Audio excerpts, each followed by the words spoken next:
রহিম আসসালামু আলাইকুম, সবাই কেমন আছেন? আজকে আমি রান্না করব আয়ের মাছের ঝোল।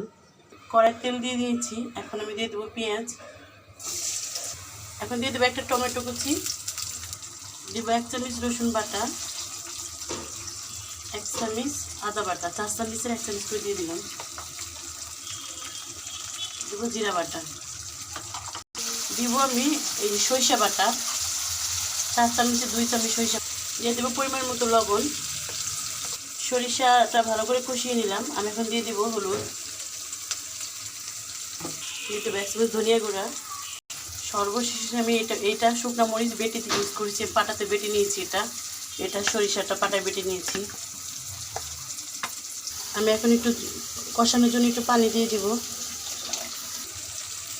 এখন আমি আয়ের মাছগুলো দিয়ে দেবো। এখানে আমি আয়ের মাছগুলো কিন্তু ভাজি নেই, আমি আয়ের মাছগুলো আমি কাঁচাই দিব।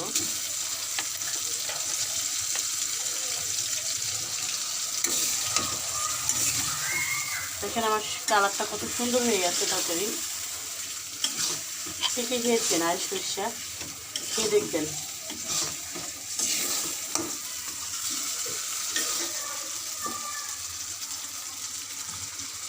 এখন আমি দিয়ে দেবো, একটু কষানোর জন্য পানি দিয়ে দিব।